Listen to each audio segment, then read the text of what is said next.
नमस्कार, मैं हूं शुभम शंकधर। आप देख रहे हैं मनी 9। स्वागत है आपका prime time show money central में। बजट आपने सुन लिया, समझ लिया। अब बारी है बजट की जो पंक्तियां थीं, उनके मध्य जो चीजें छिपी थीं, उनको जानने की, उनको समझने की। अंदर की बात दरअसल बजट से निकली क्या। बजट सुन तो सब ने लिया, बजट समझ भी लिया, बजट के असर समझ लिए। अब तक आप पक्की बात है हिसाब किताब लगा चुके होंगे कि अब की बार इनकम टैक्स में अगले साल जब हम नई टैक्स रिजीम चुनेंगे तो कितना अंतर आ जाएगा।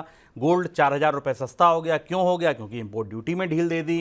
इंटर्नशिप पे अगर बच्चे जाएंगे, हमारे बच्चे पढ़ रहे होंगे यूनिवर्सिटी में, तो अगर सरकार अब पता नहीं कैसे काम करेगी। तो बड़ी बड़ी घोषणाएं तो आपने सुन ली होंगी, लेकिन इन घोषणाओं के भीतर क्या छिपा है? कौन सी, छोटा स्ट्रिंग लगा होता है ना, स्ट्रिंग, उसके नीचे लिखा होता है शर्तें लागू। वो शर्तें क्या हैं? दरअसल अब ये मनी सेंट्रल आपको वो बताएगा। मनी सेंट्रल आपको अंदर की बात बताएगा। एक एक घोषणा पकड़ेंगे, एक एक घोषणा के बारे में हम आपको बताएंगे और उसके बाद हम अंशुमान जी से समझेंगे इसका मतलब क्या है। मेरे साथ स्टूडियो में मनी 9 के एडिटर अंशुमान तिवारी जी हर रोज की तरह मनी सेंट्रल में आप लोगों को मुझे खबरें सिखाने पढ़ाने आ गए हैं। सर, बहुत स्वागत है आपका। पूरे दिन आपने बजट देख लिया, सुन लिया। अब चलिए चर्चा एक एक करके शुरू करते हैं अंदर की बात समझने के लिए। पहली बात नौकरी की। आज सरकार ने नौकरियों पर खासा फोकस किया। कई ऐलान वित्त मंत्री ने किए। ऐलान में यह कहा कि 3 स्कीमें लाई जाएंगी जिनके माध्यम से संगठित क्षेत्र के रोजगारों को बढ़ाया जाएगा। ईपीएफओ के माध्यम से, डायरेक्ट बेनिफिट के माध्यम से, कॉरपोरेट से यह कहा जाएगा कि कंपनियों में लोगों को नौकरी दी जाए। दरअसल सर, इस घोषणा का के भीतर क्या है? इस घोषणा के पीछे क्या है? क्या ये इतना आसान है जितना आसान ये लिखा लग रहा है? मनी सेंट्रल में आपका स्वागत है। बजट के इस पूरे दिन के बाद असंख्य घोषणाएं, और क्यों हमने इस चर्चा को का शीर्षक ये रखा कि अंदर की बात है। इस पूरे कार्यक्रम में हम आपको वो चीज़ें बताएंगे जो शायद आपको सुर्खियों में दिखी नहीं होंगी, और अगर दिखी होंगी तो उनके मतलब नहीं समझ में आएंगे। और दरअसल भारत के हाल फिलहाल के दशकों में सबसे पेचीदा बजट है, सबसे कॉम्प्लेक्स बजट है। इसके हर प्रावधान के पीछे कुछ और है, इसके आंकड़ों के भीतर कुछ और है, फाइनेंस बिल की धाराओं के भीतर कुछ और है, और उसे खोलना हमारे लिए, आपके लिए ज़रूरी है। बजट को आप जिस तरह से दिन भर जानते सुनते आए हैं, उससे कई नई जानकारियों के साथ आप इस कार्यक्रम में रूबरू होंगे।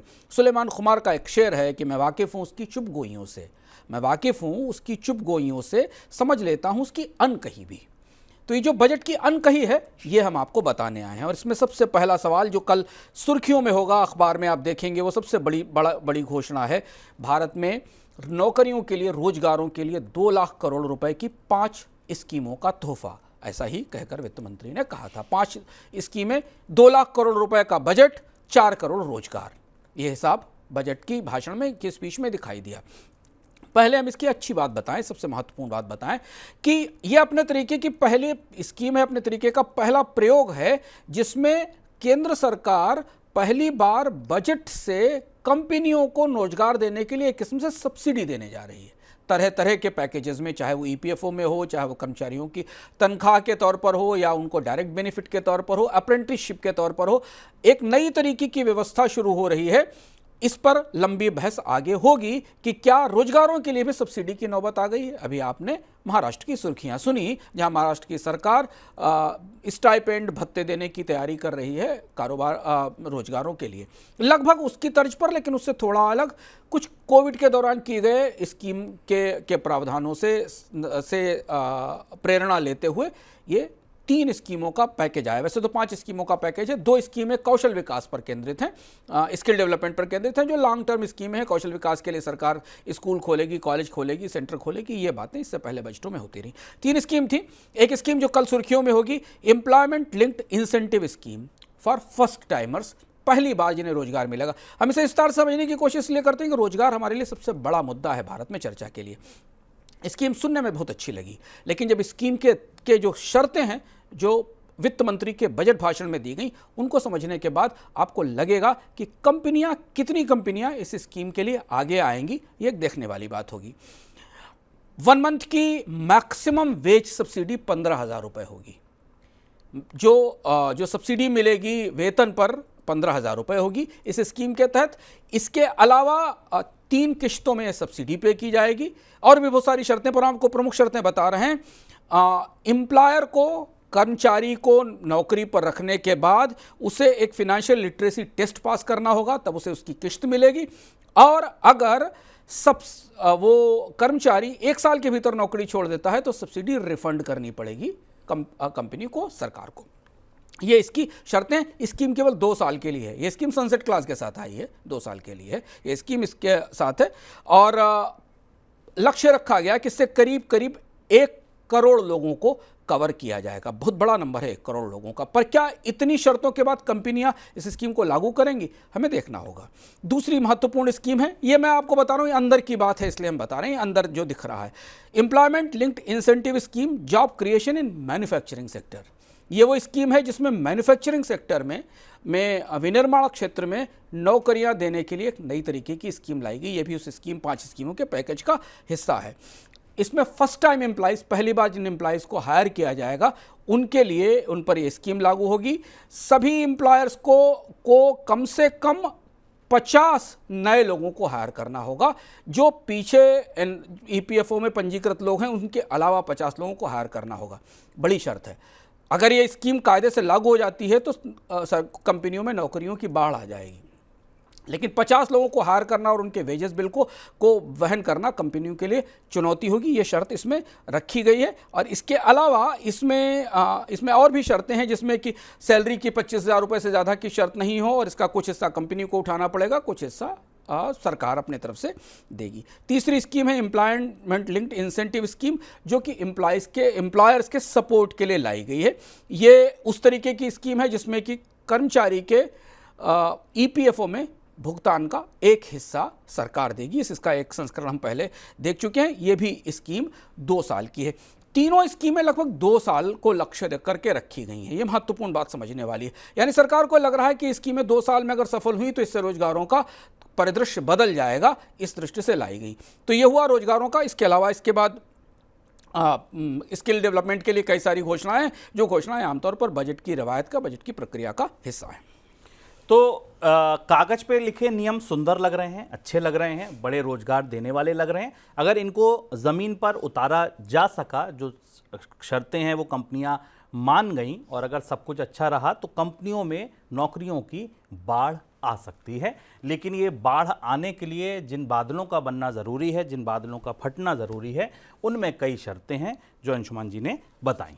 अगली बात जो है वो है गोल्ड के निवेश से जुड़ी। केंद्र सरकार ने लंबे समय के बाद गोल्ड और सिल्वर के इंपोर्ट में ढील दी है। सोने और चांदी पर इंपोर्ट बेसिक कस्टम ड्यूटी में 5% की कटौती की गई है। इसके अलावा एग्रीकल्चर सेस को 5% से घटाकर 1% किया गया, यानी सोने और चांदी के इंपोर्ट पर अब 6% इंपोर्ट टैक्स लागू होगा। इसी तरह प्लेटिनम पर भी इंपोर्ट ड्यूटी को घटाकर 6.4% किया गया। सरकार की तरफ से सोने और चांदी पर इंपोर्ट ड्यूटी में कटौती के बाद बाजार में सोने और चांदी की कीमतों में भारी गिरावट आई। दोनों की कीमतें 4-4 हज़ार रुपये टूट गई। सर, सोने के निवेश को सरकार करना क्या चाह रही है? बहुत लंबे समय के बाद ये कस्टम ड्यूटी में कटौती आई, इंडेक्सेशन का बेनिफिट सोने से चला गया। अब सोने के निवेशक क्या समझें, क्या जानें? ये इस बजट की एक और अंदर की सुर्खी जो निकलकर सामने आई, जो आपको बजट के हेडलाइंस में अभी तक नहीं दिखाई पड़ी, गोल्ड पर टैक्सेशन की पूरी व्यवस्था एक तरह से नए सिरे से लिख दी गई। इसका एक हिस्सा गोल्ड में निवेश का है, जिस पर हम अंत में बात करेंगे जब हम इस बजट में निवेश पर जितना बड़ा बदलाव हुआ है, पिछले कई दशकों में निवेश से संबंधित टैक्स नियमों में इतना बड़ा बदलाव नहीं हुआ। और आप यकीन मानिए कि आप कहीं भी कोई भी छोटा मोटा निवेश करते हो, प्रॉपर्टी पर, गोल्ड पर, स्टॉक्स में, बॉन्ड में, आप पर इसका असर जरूर पड़ेगा। इस बजट का असर आपको इनकम टैक्स की रियायत पर भले ही ना पड़े, रोजगार पर ना पड़े, लेकिन इसका असर आपके निवेश पर तत्काल पड़ना शुरू होगा, जिस पर हम विस्तार से बात करेंगे, समझेंगे वित्त मंत्री ने ऐसा क्यों किया और इसका असर क्या था। वहां हम सोने पर चर्चा करेंगे। सोने को लेकर एक बड़ा बदलाव कस्टम ड्यूटी के साइड से आया। हम लगातार आपको बताते रहे हैं मनी सेंट्रल में कि भारत में सोने की तस्करी बढ़ रही है। सरकार को इस बात की भी शिकायत थी कि आसियान जैसे जो फ्री ट्रेड एरिया हैं, उनके जरिए भी सस्ता सोना आ रहा है। सोने की खेप पूर्वी भारत के तटों पर, पश्चिमी भारत के तटों पर बराबर पकड़ी जाती थी। और इसकी सबसे बड़ी वजह यह है कि सोने पर इंपोर्ट ड्यूटी खासी ज़्यादा और ऊंची थी। यह पुरानी कहानी है, सोने के स्मगलिंग के फिल्मी दौर की कहानी है। जब भी सोने पर सरकार कस्टम ड्यूटी बढ़ाती है, तस्करी बढ़ जाती है। यह किस्सा अब भारत में तस्करी और गोल्ड स्मगलिंग के एक्ट और कानून के दौर से चला आ रहा है। भारत ने सोने पर कस्टम ड्यूटी इसलिए बढ़ाई थी क्योंकि विदेशी मुद्रा भंडार पर दबाव था। कोशिश ये थी कि ज़्यादा विदेशी मुद्रा खर्च ना हो, सोने का आयात घटता जाए। हुआ वैसा नहीं। हुआ उसका बिल्कुल उल्टा। सोने को अवैध रूप से लाने का प्रचलन भारत में बढ़ गया क्योंकि कस्टम ड्यूटी के कारण सोना महंगा हो गया था। अंततः सरकार को मजबूरी में वापस उस फैसले पर जाना पड़ा। पिछले साल तक सरकार गोल्ड के इंपोर्ट को डिस्करेज कर रही थी। अब सरकार की इस फैसले से परोक्ष रूप से गोल्ड के इंपोर्ट को प्रोत्साहन मिलेगा क्योंकि इंपोर्ट ड्यूटी कम हो गई और इसका असर यह हुआ कि बाजार में सोने की कीमतें टूट गईं क्योंकि सोने की आपूर्ति बढ़ने की बाजार में संभावना थी। तो गोल्ड इंडस्ट्री, ज्वेलरी इंडस्ट्री और गोल्ड बिजनेस के लिए ये आमतौर पर अच्छी खबर है कि उनके लिए इंपोर्ट खुल रहा है, सस्ता हो रहा है। गोल्ड के निवेशकों के लिए भी अच्छी खबर है क्योंकि गोल्ड सस्ता हुआ। आज बाजार में गोल्ड की कीमतें टूटी इस वजह के कारण। लेकिन अगर आप गोल्ड में निवेश करना चाहते हैं इसके बाद, तो इस कार्यक्रम में अंत तक रुकिए क्योंकि असली पेच वहां आपको मिलेगा कि आगे जब आप सोना खरीदने जाएंगे इस बजट के लागू होने के बाद, तो टैक्सेशन की व्यवस्था बदल चुकी होगी। वित्त मंत्री ने सिर्फ गोल्ड सिल्वर पर कस्टम ड्यूटी घटाने का ऐलान नहीं किया, बल्कि कई और मैन्युफैक्चर्ड प्रोडक्ट्स और कमोडिटीज पर कस्टम ड्यूटी घटाने या उन्हें खत्म करने की घोषणा हुई है।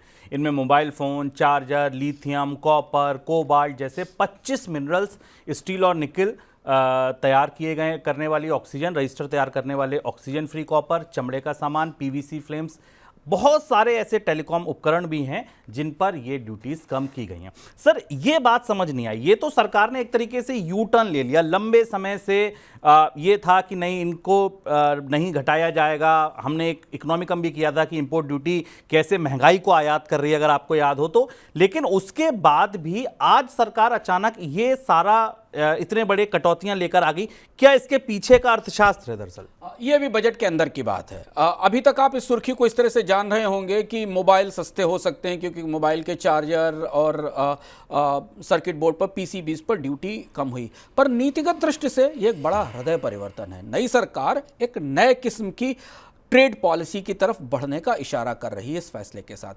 पिछले 10 साल में भारत ने रिकॉर्ड स्पीड से इंपोर्ट ड्यूटीज बढ़ाई। शुरुआत के तो एनडीए सरकार के पहले कार्यकाल में तो इतनी तेजी से इंपोर्ट ड्यूटीज बढ़ी थी कि इंपोर्ट महंगे होते चले गए लगातार, जिस पर शिकायतें भी हुई। यहाँ तक नीति आयोग की तरफ से भी जब आरसेप की बात चल रही थी, तब जो आरसेप पर सुजीत भल्ला कमेटी बनी थी, उसने अपनी रिपोर्ट में इस बात की शिकायत की कि भारत वापस कंजर्वेटिव और बंद दरवाजों वाली व्यवस्था की तरफ लौट रहा है। स्वदेशीकरण की चर्चा थी आज से 4-5 साल पहले कि हमको अपने बाजार को बंद करना चाहिए, रोकना चाहिए, क्योंकि हमें अपने घरेलू उद्योगों को प्रोत्साहन देना है। यहाँ एक अचानक हृदय परिवर्तन हो गया। इन प्रावधानों के भीतर उतरकर बेहद दिलचस्प सूत्र मिलते हैं हमको। भारत में बैटरी बनाने के मिनरल्स पर, कच्चे माल पर ड्यूटी पूरी तरह फ्री कर दी गई। क्रिटिकल मिनरल्स के इंपोर्ट पर ड्यूटी पूरी तरह फ्री कर दी गई। आपको पता है कि क्रिटिकल मिनरल्स का सबसे बड़ा एक्सपोर्टर चाइना है। आने वाले समय में चीन से क्रिटिकल मिनरल्स का आयात भारत में बढ़ेगा क्योंकि क्रिटिकल मिनरल्स का सबसे बड़ा निर्यातक चाइना अमेरिका के लिए भी है। एक और उसका पहलू है। इसके साथ मोबाइल और इलेक्ट्रॉनिक्स के पुर्जों और कई सारी चीज़ों पर ड्यूटी कम की गई। आप सोचेंगे कि क्या ये कमी मोबाइल सस्ते करने के लिए की गई? मोबाइल सस्ते होंगे कि नहीं होंगे, ये काम तो Xiaomi, सैमसंग, एप्पल या बाकी फ़ोन कंपनियां देखेंगी कि वो ये रियायत आप तक पहुंचाती हैं या नहीं पहुंचाती हैं। ये रियायत तो दरअसल इन कंपनियों को भारत से निर्यात बढ़ाने के लिए दी गई है। पिछले 1 साल पहले तक सरकार भारत में लैपटॉप के और कंप्यूटर के इंपोर्ट्स पर सख्ती कर रही थी, नए तरीके का लाइसेंस परमिट राज ला रही थी, उनसे सूचनाएं मांग रही थी और अचानक हृदय परिवर्तन देखिए।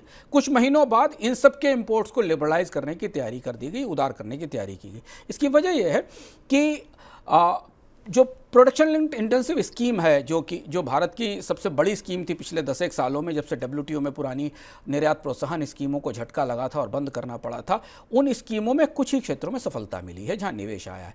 और वहां सारी कंपनियां इस बात की शिकायत कर रही हैं कि भारत में इंपोर्ट ड्यूटीज़ बहुत ज़्यादा हैं, कच्चा माल और पुर्जे बहुत महंगे हैं और उसके कारण उन्हें अंतर्राष्ट्रीय बाजार में प्रतिस्पर्धा में नुकसान उठाना पड़ता है।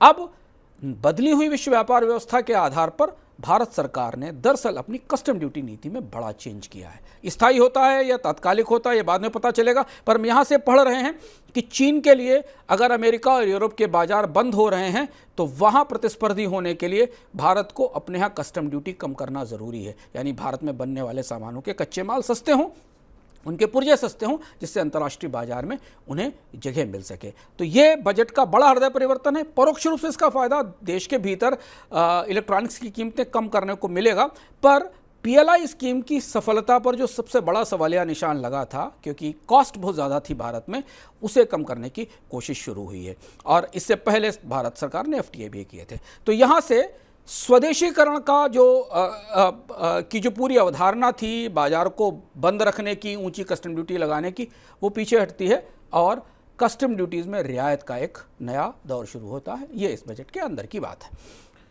वित्त मंत्री निर्मला सीतारमण ने बजट में कहा कि केंद्र सरकार राज्यों के साथ मिलकर भू सुधारों पर काम करेगी। इसके तहत 6 करोड़ किसानों और उनकी भूमि की जानकारी को किसान भूमि रजिस्ट्रेशन के दायरे में लाया जाएगा।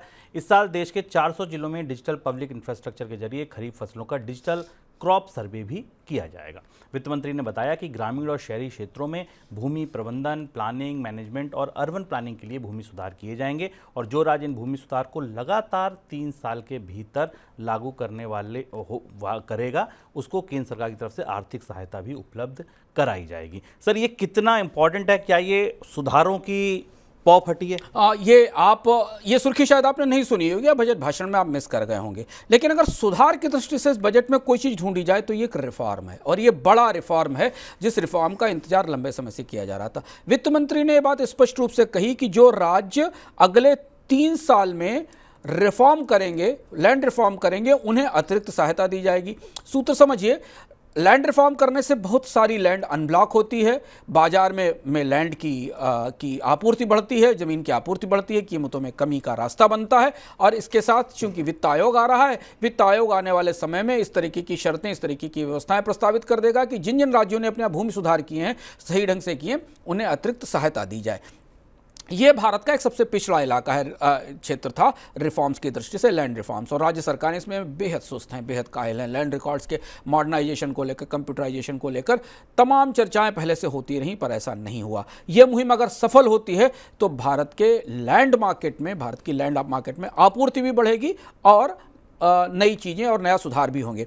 इसके साथ लैंड पार्सल का आइडेंटिफिकेशन नंबर, जिसको कि यूएल पिन कहा जाएगा, unique land parcel identification number, और भू आधार, ये दोनों महत्वपूर्ण योजनाएं जो इसका हिस्सा हैं।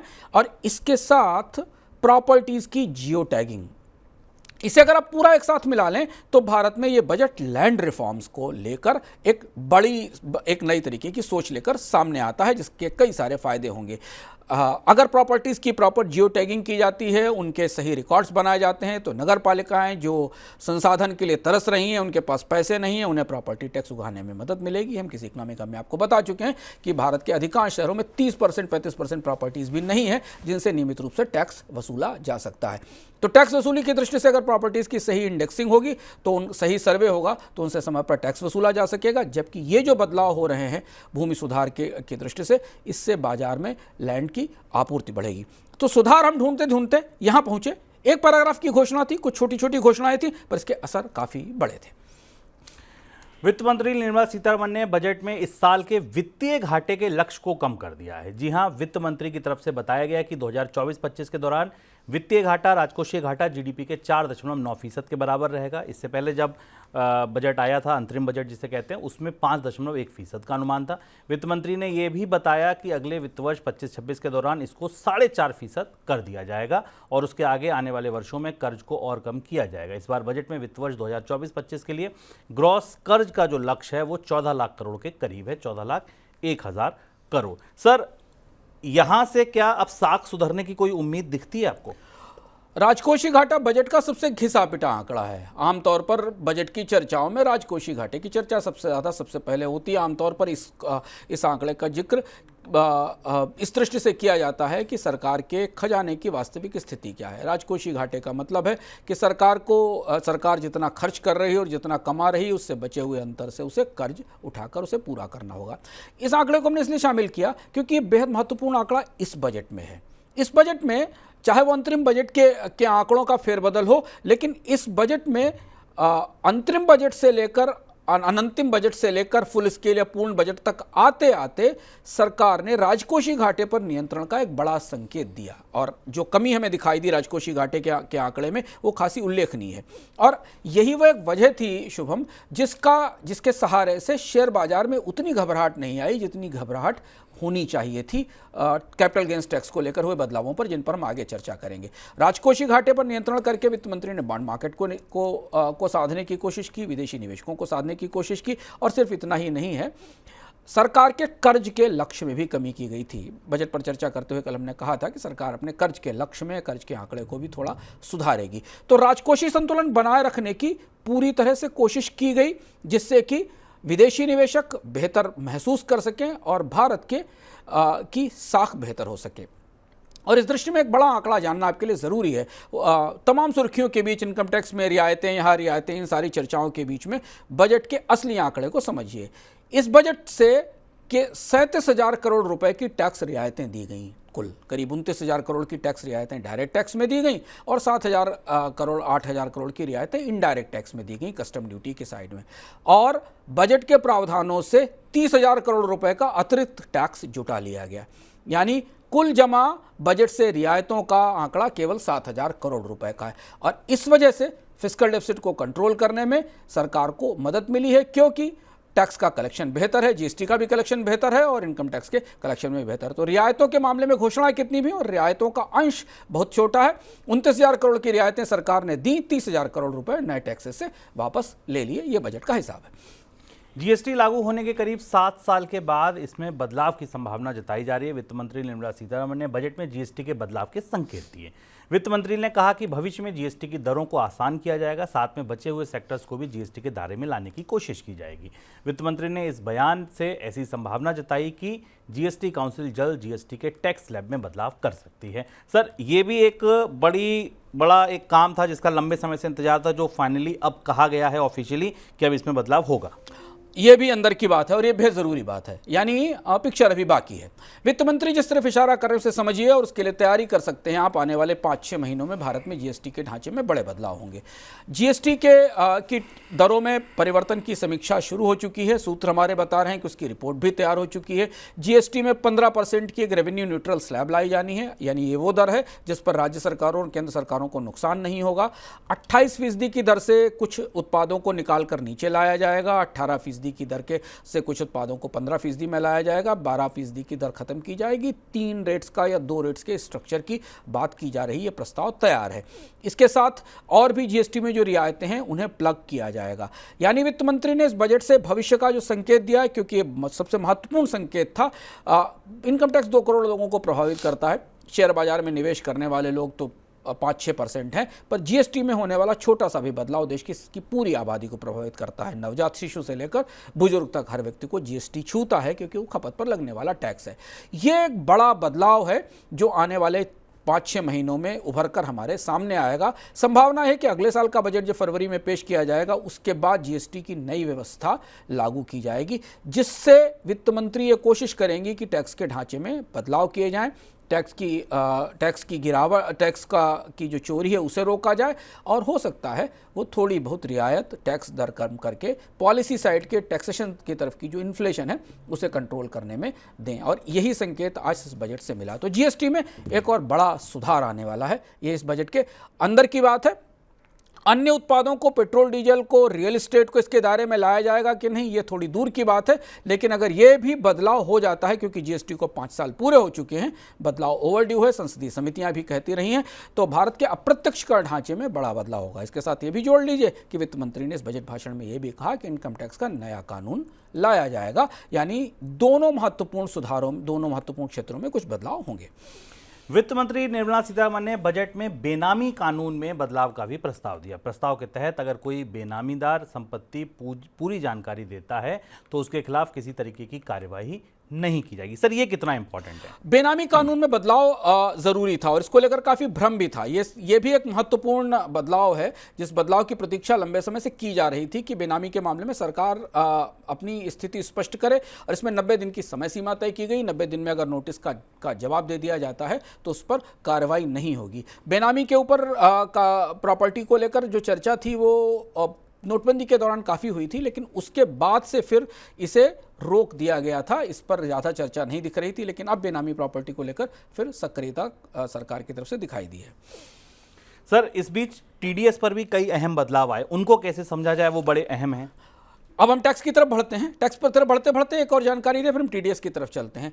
आपने विवाद से विश्वास स्कीम का नाम सुना होगा, जो आई थी और जिसमें इनडायरेक्ट टैक्सेस के तमाम विवादों का निस्तारण किया था। इस बजट में वित्त मंत्री ने एक और विवाद से विश्वास स्कीम की घोषणा की है, डायरेक्ट टैक्स के लिए। डायरेक्ट टैक्स विवाद से विश्वास स्कीम 2024, यानी अगर डायरेक्ट टैक्स में, इनकम टैक्स, कॉर्पोरेट टैक्स में मामले विवाद में फंसे हुए हैं तो इनमें निपटाने का रास्ता मिलेगा। एक किस्म की एमनेस्टी स्कीम्स है जो टैक्सेशन की दुनिया में खासी विवादित हैं, लेकिन भारत में ऐसी स्कीमें आती रही हैं। डायरेक्ट टैक्स के लिए नई स्कीम आएगी, इसके विस्तृत ब्यौरे की घोषणा बाद में की जाएगी। अब हम टीडीएस पर आते हैं और धीरे धीरे टैक्स की तरफ बढ़ते हैं, क्योंकि टैक्स का पूरा डायरेक्ट टैक्सेस का पूरा ढांचा लगभग हर हिस्से पर वित्त मंत्री ने हिला दिया और बदल दिया। और यह बेहद दिलचस्प बात थी कि वित्त मंत्री एक तरफ ये कह रही थी कि वो आयकर का नया कानून लाने वाली हैं, और दूसरी तरफ उन्होंने वो सारे क्षेत्र, चाहे वो टीडीएस हो, long term capital gains tax हो, short term capital gains tax हो, या अन्य तरीके के टैक्सेशन हो, चैरिटीज के लिए हो, सब में बड़े में महत्वपूर्ण बदलाव किए। टीडीएस वाला टेबल हम फिर से देखते हैं। टीडीएस के दरों में महत्वपूर्ण बदलाव किए गए हैं, चुनिंदा बदलाव किए गए, लेकिन ये बदलाव आमतौर पर टीडीएस की दरों को कम करने को लेकर हैं।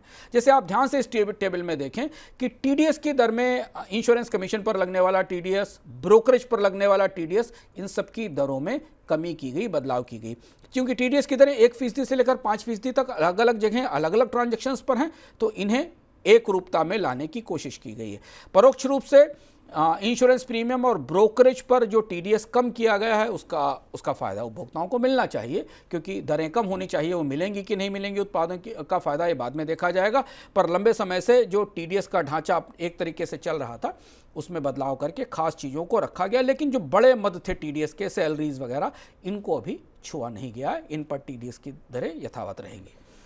अगली खबर प्रॉपर्टी से। बजट 2024 में प्रॉपर्टी बेचने से होने वाले लाभ पर टैक्स की गणना में इंडेक्सेशन के लाभ को समाप्त करने का ऐलान किया गया। इसके साथ ही लॉन्ग टर्म कैपिटल गेन यानी LTCG टैक्स की दर 12.5% करने का प्रस्ताव किया गया। अभी प्रॉपर्टी बेचने से होने वाले लाभ पर 20% की दर से long term capital gain tax लगता है। सर, ये कितना अहम था? काफ़ी दिन से इसका इंतजार था, कई लोग लिखते थे, पढ़ते थे कि ऐसा होना चाहिए, फाइनली हो गया। शुभम, इसे हमें बहुत करीब से समझना पड़ेगा। दरअसल वित्त मंत्री ने निवेशों की जो पूरी प्रक्रिया है ना, निवेश का जो पूरा टैक्स शास्त्र है, उसको इसमें हिलाकर मत दिया है, और एक साथ टैक्सेशन के, निवेश पर लगने वाले टैक्सेशन के सारे स्वरूप बदल दिए हैं। इसका मतलब हम बाद में समझेंगे, पहले हम प्रावधानों को समझने की कोशिश करें। लॉन्ग टर्म कैपिटल गेन्स और शॉर्ट टर्म कैपिटल गेन्स दोनों के में बड़े बुनियादी ढांचागत बदलाव किए गए हैं। Long term capital gains tax में आमतौर पर long term capital gains tax लगता है शेयर और बॉन्ड में इन्वेस्टमेंट के ऊपर, जब आप एक निर्धारित समय से अधिक का, लंबी अवधि का निवेश करते हैं और वहां से निकलते हैं। दूसरा लॉन्ग टर्म कैपिटल गेन्स लगता है प्रॉपर्टी और गोल्ड में निवेश पर, या इस तरीके के अन्य निवेशों पर। वित्त मंत्री ने जो सबसे ज्यादा खरीदी जाने वाली एसेट्स थी, बॉन्ड और स्टॉक्स, उन पर लॉन्ग टर्म कैपिटल गेन्स की दर 10% से बढ़ाकर 12.5% कर दी। जो कम खरीदी जाने वाली एसेट्स हैं या जिन पर आमतौर पर सीमित निवेश होता है, गोल्ड और प्रॉपर्टी, उन पर टैक्स की दर घटाकर 20 से 12.5 कर दी। दूसरा बदलाव यह किया कि लॉन्ग टर्म कैपिटल गेन्स की गणना के लिए 1 साल और 24 महीने यानी 2 साल के 2 स्लैब तय कर दिए। पहले काफ़ी कंफ्यूजन था, 36 दिनों का भी था, 36 महीनों का भी था, 24 महीनों का भी था, और 1 साल का भी था। लॉन्ग टर्म कैपिटल गेन्स वो टैक्स होता है जो किसी संपत्ति को एक निर्धारित समय के बाद बेचने पर हुए मुनाफे पर, या जो आपको कैपिटल गेन होता है उस पर लगता है। लेकिन यहाँ जो सबसे बड़ा मास्टर स्ट्रोक है इस बजट का, जिसने सारी बजट की तस्वीर बदल दी और बाद में समझ में आई, वो ये थी कि गोल्ड और प्रॉपर्टी, इन दोनों के ऊपर महंगाई का इंडेक्सेशन का जो बेनिफिट मिलता था, यानी जो कीमत महंगाई के साथ बढ़ती थी उस आधार पर आपको टैक्स की गणना में फ़ायदा मिलता था, उसे वापस कर लिया गया। मोटे तौर पर आप ये समझिए कि जिस कीमत पर आप बाजार में बेचेंगे, जिस समय निर्धारित सीमा के बाद यानी 24 महीने के बाद बेचेंगे, तो उसी कीमत पर 12 से 12.5% का टैक्स देना होगा। और ये बेहद अर्थपूर्ण और खास कई सारे बड़े आयामों वाला बदलाव है। तो ये अंदर की बात थी, चाहे नौकरी की हुई, चाहे टैक्स की हुई। एक चीज़ और समझना ज़रूरी है इन्वेस्टमेंट के लिहाज से। वित्त मंत्री ने इन्वेस्टमेंट की दृष्टि से, निवेश की दृष्टि से जितने हिस्से थे सबको हिलाकर बदल दिया। प्रॉपर्टी पर इंडेक्सेशन खत्म करने को लेकर अब तमाम चर्चाएं शुरू हुई हैं। सरकार पिछले दरवाजे से क्या इनहेरेंट टैक्स ला रही है, वेल्थ टैक्स ला रही है, इसकी भी चर्चा है, क्योंकि अभी स्पष्ट नहीं है। अभी इसका जब नोटिफिकेशन आएगा तो हमें पता चलेगा कि जो कैपिटल गेंस टैक्स में इंडेक्सेशन खत्म किया गया है प्रॉपर्टी पर ये कैसे लागू होगा। लेकिन आमतौर पर इसका सबसे ज़्यादा असर उन लोगों पर पड़ेगा जिनके पास लंबे समय से प्रॉपर्टी की होल्डिंग है या पैतृक रूप से आई हुई प्रॉपर्टी की होल्डिंग्स हैं, और वो अगर आज बेचेंगे तो उन्हें नुकसान होगा। विशेषज्ञों से बात करें तो ये पता चलता है कि ऊंची एलटीसीजी की दर पर भी गोल्ड और प्रॉपर्टी में लोग इसलिए इन्वेस्टमेंट करते थे क्योंकि उनको इंडेक्सेशन का फायदा मिलता था। तो हालांकि इस पर टैक्स की दर तो कम हुई है, लेकिन इंडेक्सेशन से होने वाला फायदा जो खत्म हुआ है उससे इनमें निवेश की प्रक्रिया बदलेगी। भारत के लैंड मार्केट में बदलाव होंगे। कई जगह लैंड डील्स की पारदर्शिता को लेकर भी सवाल उठने शुरू होंगे, ऐसा माना जा रहा है। लेकिन अगर इस बजट को बाजार के निवेश की दृष्टि से देखें शुभम, तो जहां जहां स्पेकुलेटिव इन्वेस्टमेंट्स हो रहे थे, जहां जहां सट्टेबाजी हो रही थी, इसमें एक चीज़ और जोड़ लीजिए, एफ&ओ पर एसटीटी बढ़ा दिया गया। एफ&ओ पर जो फ्यूचर और ऑप्शन ट्रेडिंग है, वायदा बाजार है, उस पर एसटीटी भी बढ़ा दिया गया। उसे भी करीब 5,000 करोड़ रुपए का अतिरिक्त रेवेन्यू सरकार को मिलने की उम्मीद है, ऐसा बजट बता रहा है। तो जिन जिन जगहों पर स्पेकुलेटिव एक्टिविटीज़ चल रही थी वहाँ पर कहीं ना कहीं वित्त मंत्री ने निशाना किया है। जैसे कि इंडेक्सेशन प्रॉपर्टी का खत्म होने का मतलब है कि प्रॉपर्टी को बेचकर लोग प्रॉपर्टी में ही निवेश करेंगे या लंबे समय तक प्रॉपर्टीज नहीं बिकेंगी, उनको बेचने के पर टैक्सेशन की देनदारी के कारण लोग लंबे समय तक प्रॉपर्टी होल्ड करेंगे। ये जो प्रावधान है जो आखिरी में हमने चर्चा की, जिन पर इनका असर अभी अनफोल्ड होगा मार्केट पर, बाकी जगह दिखाई देगा और तब हमें पता चलेगा कि वास्तव में इनका असर क्या हुआ। क्योंकि ये ऐसा झटका है जिसको बाजार भी आज कभी पचा रहा था, कभी समझने की कोशिश कर रहा था। शॉर्ट टर्म कैपिटल गेंस में बढ़ोतरी बाजार के लिए सबसे बड़ी चुनौती है। 15 से 20% की शॉर्ट टर्म कैपिटल गेंस की दर बढ़ा दी गई है, जिसमें इक्विटी म्यूचुअल फंड और इक्विटी इन्वेस्टमेंट शामिल हैं। यानी छोटी अवधि में बाजार में सट्टेबाजी करने पर या छोटी अवधि में स्टॉक बेचने पर तो नुकसान होना, टैक्स की भारी देनदारी बनेगी। और ऐसी स्थिति में अब जो ट्रेडर्स हैं, जो रेगुलर इन्वेस्टमेंट करने वाले हैं, उन्हें हिसाब लगाना पड़ेगा शुभम कि बाजार ने कितना रिटर्न दिया और उस पर उनको कितना टैक्स शॉर्ट टर्म देना पड़ा। 15% से 20% टैक्स देना पड़ा है। तो भारत, हाँ, इस बजट ने निवेशकों की पूरी दुनिया एक तरह से हिला दी है, उसे तितर बितर कर दिया है। उनके सारे नए हिसाब अगले कल से परसों से लगना शुरू होंगे और उनका असर हमें बाजार में निवेश के विकल्पों के चयन पर दिखाई देगा। लोगों का जो एसेट मिक्स है वो बदलेगा। अभी स्टॉक, बॉन्ड, गोल्ड और प्रॉपर्टी सब में निवेश करते थे लोग, टैक्स के हिसाब से अब उनमें बदलाव होंगे। तो ये बजट के अंदर की बात, निवेश की बात, गोल्ड की बात, प्रॉपर्टी की बात, टीडीएस की बात, इम्पोर्ट ड्यूटी की बात, तमाम सारी ऐसी घोषणाएं जो आपको सामने से समझ में आई, जिनका असर आपने मनी 9 के साथ दिन भर देखा, बड़े बड़े एक्सपर्ट की राय सुनी और फिर हमारी टीम लेकर आई आपके लिए अंदर की बात। पूरी उम्मीद है कि आपको हमारी बजट पेशकश पसंद आई होगी। आपको छोड़ जाएंगे हम जाते जाते एक खास वीडियो के साथ जो बजट को डिकोड कर रहा है, उनके बड़े नंबर्स को। नमस्कार।